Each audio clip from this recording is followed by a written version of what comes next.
students, in last video we have done about the food chain. Okay, now we will discuss about the aquatic food chain. We have discussed in the previous lecture about the terrestrial food chain. इसमें हमने अलग अलग organism, अलग अलग traffic level को producer से लेके top consumer तक की स्टडी की थी कि किस तरह से ऑर्गेनिज्म जो है वो एक दूसरे के साथ, एक दूसरे के ऊपर इंटरडिपेंडेंट है. फॉर एग्जाम्पल जैसे हमने बात की थी प्रोड्यूसर्स की बात की थी जो कि ग्रीन प्लांट्स हैं. इसके बाद बात की थी हमने कंज्यूमर्स की जिसमें हर्बीवोर्स आते हैं. फिर उसके बाद जो है कार्निवोर्स के बाद जो लास्ट में है वो टॉप कार्निवोर्स यानी कि टॉप कंज्यूमर्स, जिसके बाद फूड चेन खत्म हो जाती है. और उसके बाद जो आते हैं वो decomposers. Now in this lecture we will discuss about the aquatic food chain. As per the name suggest aquatic means क्या होगा? ऐसी फूड चेन जो कि वाटर के अंदर होती है. ऐसी फूड चेन को क्या बोलते हैं हम? aquatic food chain. For example जैसे जो फूड चेन ओशियन में, रिवर में, इन सब के अंदर फूड चेन जो बनती है उसको हम aquatic फूड चेन बोलते हैं. इसका एग्जाम्पल हम अभी डिस्कस करेंगे, लेकिन उससे पहले कुछ जनरल टर्म्स हैं. First is the planktons. तो प्लैंक्टॉन्स क्या होते हैं कि planktons are the those micro organism which are microscopic floating freely on the water surface. They are called the planktons. यानी कि ये माइक्रो ऑर्गेनिजम्स ही हैं जो फ्लोट करते रहते हैं. किसके ऊपर? फ्रीली वाटर सरफेस के ऊपर. ये किस पे फ्लोट करेंगे? वाटर सरफेस पे. अगर हम फाइटो की बात करें, फाइटो मीन्स क्या होता है? प्लांट्स.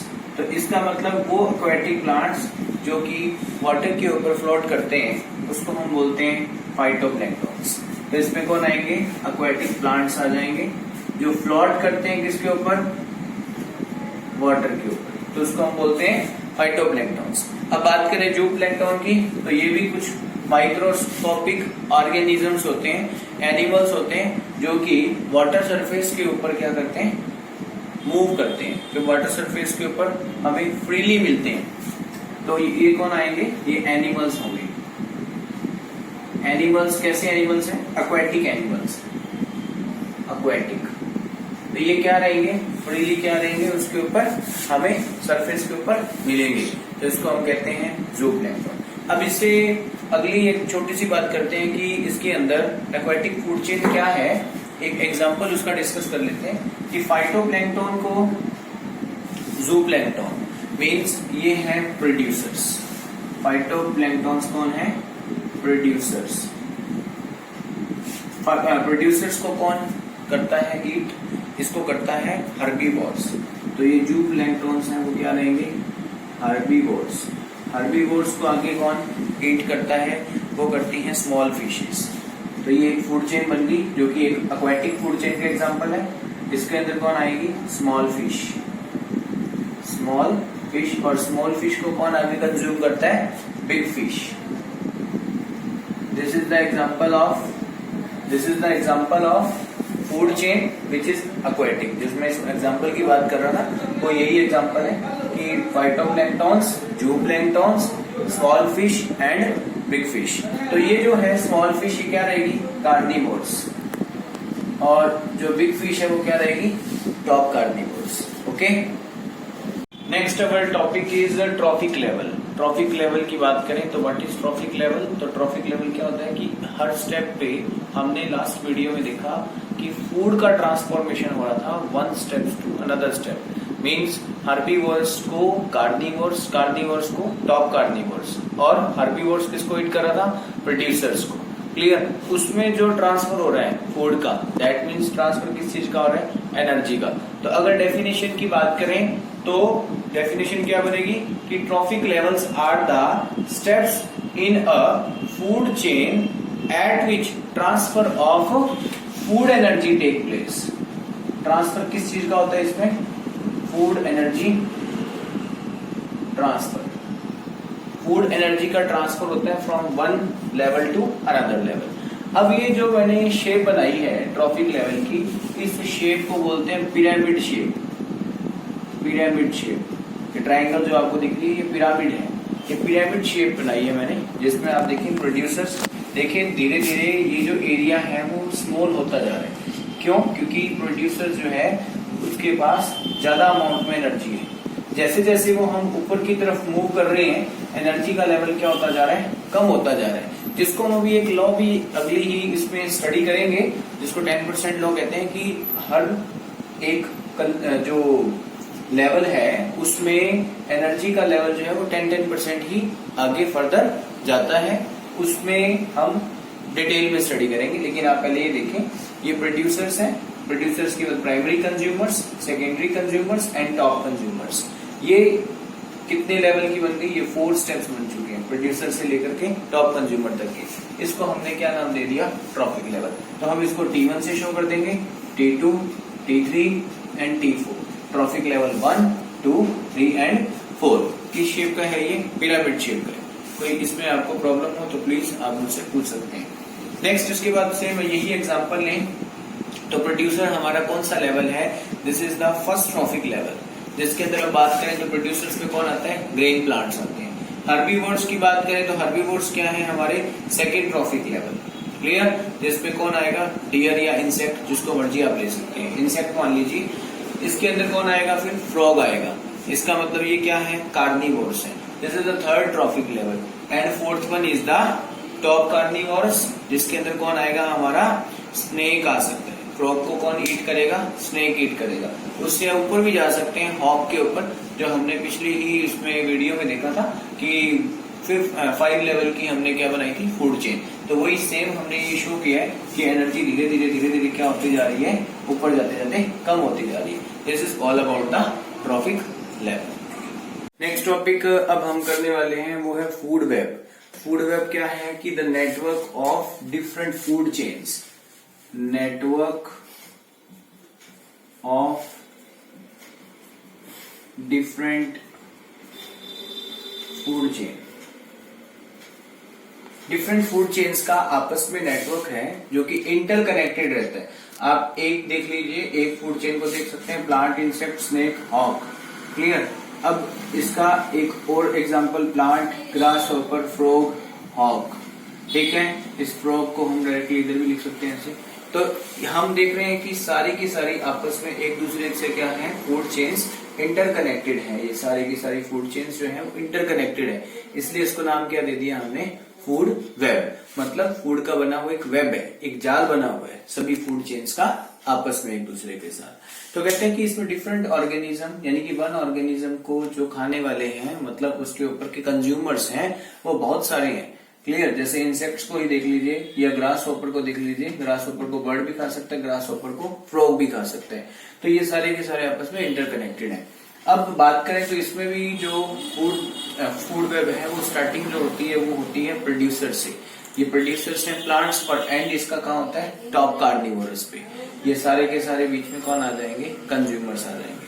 क्लियर? इसमें एग्जांपल देख लीजिए। ये प्लांट्स, जैसे प्लांट्स को रैबिट खा सकते हैं, प्लांट को रैट भी खा सकता है, रैबिट को डायरेक्टली स्नेक, या रैट को डायरेक्टली स्नेक, या प्लांट्स इंसेक्ट, इंसेक्ट से स्नेक। क्लियर? इंसेक्ट से हम इसको डायरेक्ट इधर कर सकते हैं, फ्रॉग की तरफ। ठीक है? इंसेक्ट से, इंसेक्ट को कौन खाएगा? फ्रॉग, और फ्रॉग को कौन खाएगा? स्नेक। क्लियर? और स्नेक से आगे कहाँ चला जाएगा? वो हॉक के पास चला जाएगा। सिमिलरली ये प्लांट, प्लांट से ग्रास हॉपर, ग्रास हॉपर को कौन खाएगा? बर्ड, और बर्ड को कौन खाएगा? हॉक। मींस एंड में आकर के सारी की सारी फूड चेन्स एक ही टॉप कार्निवोरस पे क्या हो जाती है? खत्म हो जाती है। अब अगर हम फूड चेन और फूड वेब के बीच में डिफरेंस की बात करें तो फूड वेब जो है वो कभी भी डिस्टर्ब नहीं होगी। क्यों नहीं होगी? बिकॉज उसके पास ऑल्टरनेट ऑप्शंस हैं। फूड चेन में तो एक अगर ट्रॉफिक लेवल को बीच में से हटा दिया जाए तो पूरी की पूरी फूड चेन डिस्टर्ब हो जाती है। लेकिन अगर फूड वेब की बात करें तो अगर मान लो बर्ड इसमें से हट जाता है तो आगे इसको कौन कैरी करने वाला है? फ्रॉग। तो ये फ्रॉग जो है आगे इस फूड चेन को कंप्लीट कर सकता है। क्लियर? अब देखिए दूसरी बात, फूड चेन जो है वो लिमिटेड स्टेप है, यानी कि एनर्जी का ट्रांसफर जो है वो यूनिडायरेक्शनल रहता है। यूनिडायरेक्शनल क्यों रहता है? क्योंकि एक ही सिंगल, जिसको कह सकते हैं कि डायरेक्शन के अंदर एनर्जी का ट्रांसफर या फूड ट्रांसफर होता है। लेकिन इसमें देखिए सिंगल डायरेक्शन नहीं है, इधर भी जा सकती है और इधर भी जा सकती है। दैट मीन्स ये हम नहीं बोल सकते कि फूड वेब, हम कहते हैं कि यूनिडायरेक्शनल, ये यूनिडायरेक्शनल नहीं है। So this is all about the food web. Next next topic is the ecological pyramids. Ecological pyramids क्या है? सबसे पहले डेफिनेशन की बात करें तो an ecological pyramid is a graphical representation of the numbers of amount of accumulated energy at different trophic level in a food chain in an ecosystem। ये different food chain के लेवल की accumulated energy है क्या? Ecological pyramid. ये तीन तरह के होते हैं, pyramid of numbers, pyramid of biomass and pyramid of energy.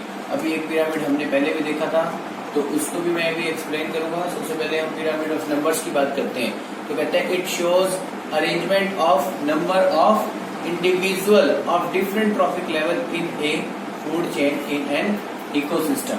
कि number of individual different trophic level को शो करता है। कौन कौन से डिफरेंट ट्रॉफिक लेवल हैं इसके अंदर वो हम डिस्कस कर चुके हैं पहले। सबसे पहला ट्रॉफिक लेवल है प्रोड्यूसर, फिर कौन सा है? प्रोड्यूसर, हर्बीवोर्स, कार्निवोर्स और टॉप कार्निवोर्स।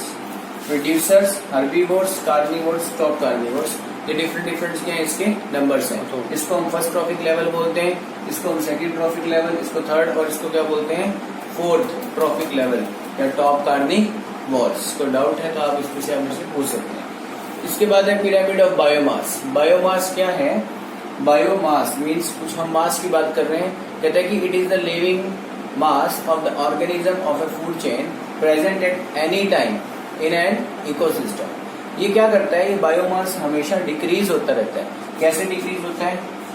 ये देखिए मैं आपको पहले भी बता चुका हूँ, जैसे एनर्जी है वैसे ही ये सेम सिस्टम।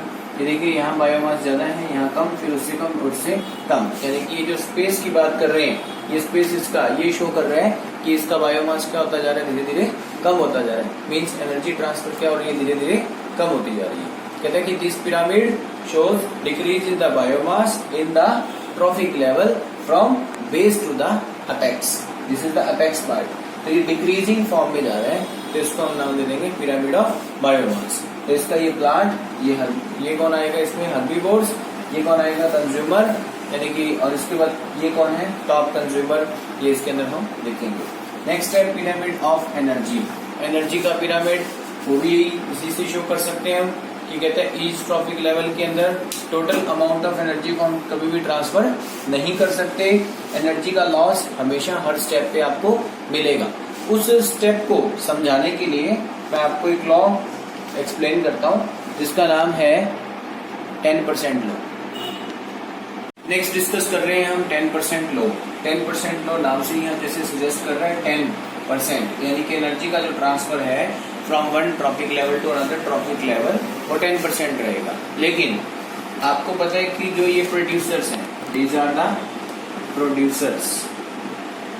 ये प्रोड्यूसर्स हैं, ये प्रोड्यूसर्स अपनी एनर्जी कहाँ से लेते हैं? मतलब फोटोसिंथेसिस के लिए सनलाइट का यूज करते हैं। और सनलाइट कितनी मिलती है इनको? 1%। किसके पास आती है? ये ग्रास के पास।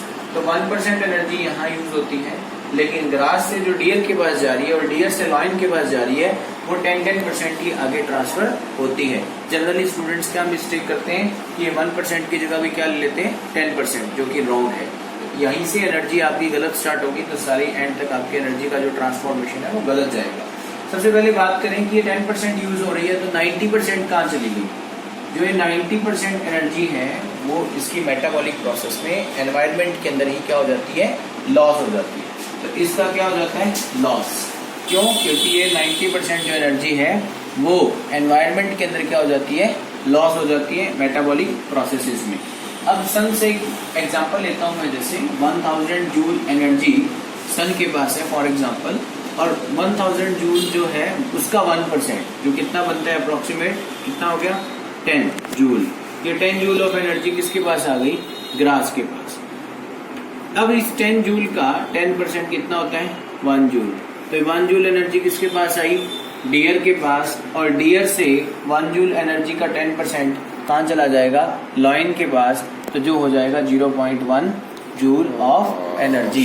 दैट मीन्स 10% क्या होता जा रहा है इसके अंदर? एनर्जी का ट्रांसफॉर्मेशन, और बाकी सारी एनर्जी क्या हो रही है? एनवायरनमेंट में लॉस हो रही है। तो ये था आपका 10% लॉ। ये जो साइंटिस्ट था इसको देने वाला, उसका नाम है रेमंड लिंडमैन। ये साइंटिस्ट ने 10% लॉ को दिया। इसके बाद एक और छोटी सी बात है कि why the energy flow is unidirectional. Why the energy flow is unidirectional. Unidirectional energy flow, paper में क्वेश्चन आता है कि यूनिडायरेक्शनल एनर्जी फ्लो क्यों होता है, मीन्स एनर्जी यहाँ से ऐसे की तरफ क्यों जा रही है, उल्टी क्यों नहीं आ सकती। बिकॉज एज यू नो सन से एनर्जी कौन लेता है, ग्रास ले रहा है, और ग्रास से कौन ले रहा है, डियर। अब एक बात आप देखें कि ग्रास को कौन नहीं खा सकता, सॉरी डियर, ग्रास, जो ग्रास है वो डियर को नहीं खा सकती, और जो डियर है वो लाइन को नहीं खा सकता। इसीलिए एनर्जी का ट्रांसफॉर्मेशन क्या रहता है, एक सिंगल वे में यूनिडायरेक्शनल फॉर्म में रहता है। तो बोलेंगे क्या, is grass deer lion, but उल्टा नहीं जा सकते इसमें, लायन से डियर नहीं हो सकता और डियर से ग्रास नहीं हो सकता, because grass can not deer, clear. इसीलिए कभी भी ये क्या नहीं होती, बैक फ्लो में नहीं जा सकती। तो इसलिए बोलते हैं कि एनर्जी का फ्लो क्या रहता है, यूनिडायरेक्शनल रहता है। टॉपिक अपना है वो है बायोलॉजिकल मैग्निफिकेशन। बायोलॉजिकल मैग्निफिकेशन क्या बोलता है कि सक्सेसिव लेवल के अंदर toxic substances, for example pesticides, insecticides, इनका सक्सेसिव इंक्रीज होना one trophic level to another trophic level, यानी कि जैसे जैसे हम लास्ट ट्रॉफिक लेवल तक पहुंचते जाएंगे वैसे वैसे इनके अंदर जो टॉक्सिक सब्सटेंस है, इंसेक्टिसाइड्स, पेस्टिसाइड्स, उनकी अमाउंट क्या होती जाएगी, इंक्रीज होती जाएगी। उसको हम क्या बोलते हैं, बायोलॉजिकल मैग्निफिकेशन। मीन्स अगर हम बात करें इससे हर्बीवॉर्स, यानी कि प्रोड्यूसर से बात करते हैं, प्रोड्यूसर से लेकर के हर्बीवॉर से लेकर के टॉप कार्निवोरस तक पहुंचते हैं, तो एनर्जी क्या, अगर उसके सक्सेसिव टॉक्सिक सब्सटेंसेस की बात करें तो टॉप कार्निवोरस के अंदर सबसे ज्यादा अमाउंट में टॉक्सिक सब्सटेंस पहुंचेंगे, बिकॉज एंड स्टेप क्या है उसका, टॉप कार्निवोरस। इन सबको खाने वाला कौन है, टॉप कार्निवोरस। तो कंसंट्रेशन सबसे ज्यादा किस में इंक्रीज होगी, इस टॉप कार्निवोरस में सबसे ज्यादा कंसंट्रेशन इंक्रीज हो जाएगी इंसेक्टिसाइड, पेस्टिसाइड, इन सब की। इसी को हम क्या बोलते हैं, बायोलॉजिकल मैग्निफिकेशन। अब बायोलॉजिकल मैग्निफिकेशन के अंदर अगर हम एग्जांपल देखें कि कैसे कैसे, तो सबसे पहले एग्जांपल हम एल्गी का देखते हैं। एल्गी जो है ये आपको पता है ये कहाँ मिलेगी, हमें वाटर में मिलेगी। अगर इसके अंदर कुछ केमिकल सब्सटेंसेस हैं तो इस एल्गी को खाने वाला कौन है, आगे फिशेस है। इसको कौन खाएगा, फिश खाएगी। ये जो केमिकल है, ये केमिकल जो है फिश के पास ट्रांसफर हो चुके हैं, ठीक है। अब जैसा कि हम देख रहे हैं कि ये जो सब्सटेंसेस हैं ये कैसे होते हैं, non biodegradable. These are the non biodegradable. ये जो नॉन बायोडिग्रेडेबल सब्सटेंसेस हैं इनका डिग्रेडेशन इनकी बॉडी में नहीं हो सकता, तो ये एज सच इनकी बॉडी में एक्यूमुलेट होते रहेंगे, इकट्ठे होते रहेंगे। जैसे जैसे ये एक्यूमुलेट हो रहे हैं वैसे वैसे आगे वाली नेक्स्ट ट्रॉफिक लेवल में क्या होते जा रहे हैं, ये ट्रांसफर होते जा रहे हैं। अब फिश को खाने वाला कौन है, मैन, यानी कि ह्यूमन बीइंग। ह्यूमन बीइंग इसको खाएगा तो नेक्स्ट ट्रॉफिक लेवल में फिश के से आगे किसके पास पहुंच चुका है, वो ह्यूमन के पास पहुंच चुका है। क्या पहुंच चुका है, वो नॉन बायोडिग्रेडेबल वेस्ट, यानी कि कुछ भी केमिकल सब्सटेंस जो बॉडी के लिए हार्मफुल है वो सब के सब किसके पास पहुंच चुके हैं, मैन यानी कि ह्यूमन बीइंग के पास। तो हम इसको क्या बोलेंगे कि ये जो है बायोलॉजिकल मैग्निफिकेशन का एग्जाम्पल है। So this is all about the biological magnification. Next topic is the classification of waste materials, कि जितने भी वेस्ट मटेरियल्स हम अपने आसपास सराउंडिंग्स में, एनवायरनमेंट में देखते हैं तो उसमें कैसे कैसे उनको क्लासिफाई किया गया है। तो हम इसको दो पार्ट्स में क्लासिफाई कर सकते हैं। First is the biodegradable and second one is the non biodegradable. Biodegradable are those waste which are biological, means which are natural, which can be degraded, but non biodegradable are man made, इसको human being ने बनाया है, और ये क्या है, natural है, clear. तो इसको हम, ये बायोलॉजिकल है तो बायोडिग्रेडेबल है, इसको हम डिग्रेड कर सकते हैं with the help of micro organism, with the help of bacteria, but this can not be degrade because it is a synthetic form. Second is it can be degraded by microorganism, it cannot be degraded. No biological magnified means ये आगे जैसे अभी हमने biological magnification की study की थी, तो उसमें हम देखते हैं कि आगे से आगे इंसेक्टिसाइड या पेस्टिसाइड या टॉक्सिक सब्सटेंस का आगे से आगे क्या हो रहा है, transfer one trophic level to another trophic level. But इसके अंदर नो बायोलॉजिकल मैग्निफाइड, मतलब इसमें आगे कहीं भी फर्दर ट्रॉफिक लेवल में कोई ट्रांसफर किसी भी चीज का नहीं होगा। लेकिन ये बायोलॉजिकल मैग्निफाइड है बिकॉज ये नॉन बायोडिग्रेडेबल है। तो आपने पिछले भी पॉइंट में देखा भी था कि बायोलॉजिकल मैग्निफिकेशन में नॉन बायोडिग्रेडेबल सब्सटेंसेस ये क्या होते हैं, इन फ्यूचर यानी कि इन फर्दर ट्रॉफिक लेवल में ट्रांसफर होते हैं। Converted into resources and some waste can be recycled. इसको रिसोर्सेज में कन्वर्ट किया जा सकता है, लेकिन उसमें कुछ ही वेस्ट को रिसाइकल किया जा सकता है, सारी वेस्ट को रिसाइकल हम नहीं कर सकते। क्लियर? जैसे हम इसमें एग्जांपल लेते हैं कैटल वेस्ट का, होम वेस्ट का, या जिससे मैन्योर बनती है, कंपोस्ट बनती है, पील्स हो गए, वो सब के सब किस में आ जाएंगे, पेपर आ गया, वो सब बायोडिग्रेडेबल सब्सटेंसेस में आ जाएगा। नॉन बायोडिग्रेडेबल में plastic waste, glass, clear, insecticides, pesticide, DDT, ये सब के सब किस में आ जाएंगे, नॉन बायोडिग्रेडेबल सब्सटेंसेस में। तो इसको हम ये नाम देते हैं, ये एग्जांपल्स हैं सारे के सारे। तो this is was the difference between the biodegradable and non biodegradable.